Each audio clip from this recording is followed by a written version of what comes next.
Now the next deal of the month is Todd Hutcheson. Come up on stage, Todd. Thank you, Lee. Big hand for Todd. Okay, this one's not all that exciting, but I think it's a good learning experience, and that's why I asked Crystal to allow me to do it. So this one was 7448 Grand Court, Winter Park. I put Seminole because if you want to look it up, that's in the Seminole County part the Winter Park that's in Seminole County. It was a really nice house. 4-bedroom, 2-bath, 2-car garage, nice neighborhood,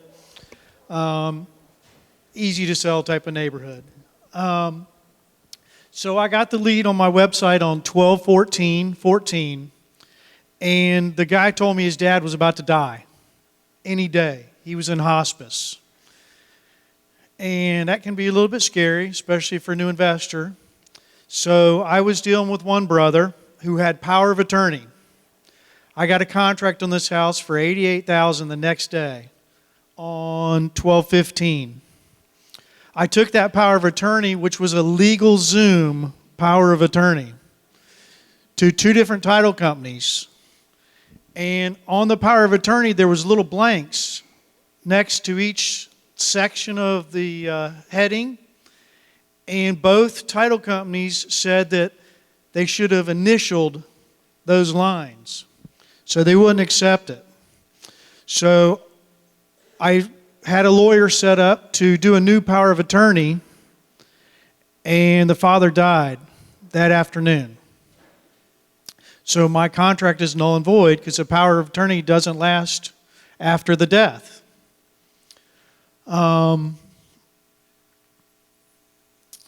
So the deal was dead. So they had to get the house probated. And I told them I could get the house probated for them and put it on the HUD, but they didn't want to go with that. The executor of the estate ended up being not the brother I was dealing with, it was the other brother. And he wanted to get a loan and fix up the house himself and sell it for more. So I had offered $88,000. So I offered him $92,357. He said no. I offered him $96,000 something. He said no. I offered him $99,000 something. He said no. So finally I took my buyer. I had charged people to be on my email list, and this was one lady that hadn't bought a house from me yet. So I took her. We had gone to the house one time and looked at it, and I said, let's go back and look at it again and really, really, really do our numbers and see what the most you can pay. So we did that, and in between 12/14 and it was about 2.5 months later, the prices had gone up a little bit. So we determined that we could pay $102,500. So I offered $102,500. They accepted it on, it was right around $226,000 that they accepted the contract, and we closed 1 week later. Now, who sees the interesting part about that? Those dates. So the father died on 12/19, and 2/26 we had a contract and closed on 3/30. It's really short probate, right? So the probate was done in less than 90 days because they didn't have a whole lot of other assets, and it's called a summary administration, and it can be easy thing to do, and that's one of the reasons I wanted to tell you this. That probate was done really, really quickly, even without my lawyer who could have done it quickly. So they accepted $102,500, and it was scary because they signed the contract but didn't put a date in there.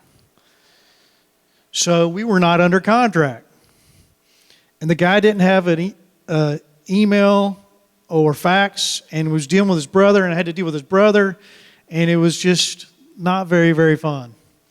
So this is not a big deal, right? $1,500. But one other cool thing I think about this is she bought this on 3/3/15, another CFRI member. She sold it on 6/1 for $219,000. Now, she was supposed to be here tonight, and she was going to do the other part of Deal of the Month. She's going to do the Deal of the Month and tell you about her part of it next month.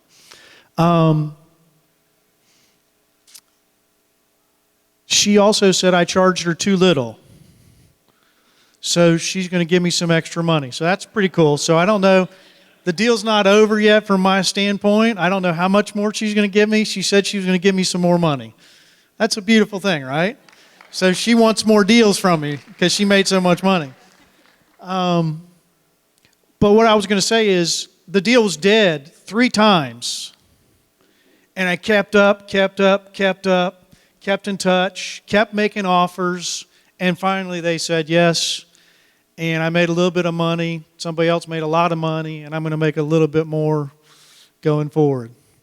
So that's it. It's a pretty simple deal, but it just shows you got to stay in touch, keep in contact, keep making offers, and make sure you watch your prices because the prices went up. Now, originally I thought this house would sell for $199, and it sold. The very first day she put it in MLS, she got a full price offer.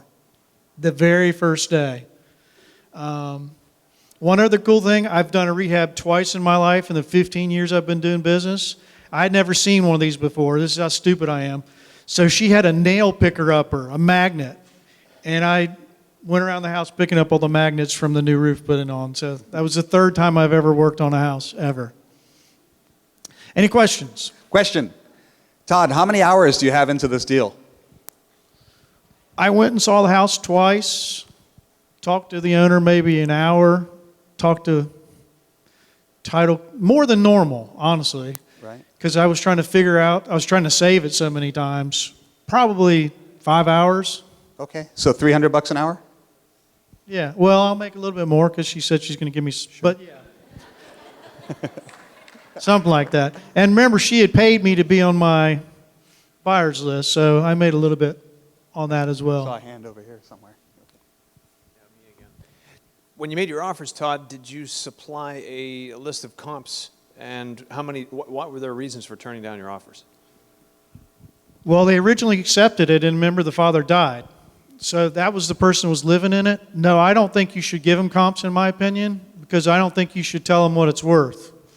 I just don't believe in that because then they're going to see how much difference there is between what it's worth and what your offer is. They may not know how much it's worth. So there are people who will take the other side of that. I understand that. I don't really negotiate. So I just give a price and they either take it or not. I don't like to negotiate. I don't like to feel like I'm taking advantage of somebody. Did the father accept the original offer, or was it one of the sons? The father, it was a power of attorney. So the father was in hospice. So the one son wanted to sell and the other didn't. Okay, let's have a big hand for Todd. Thanks for joining us. Thank you.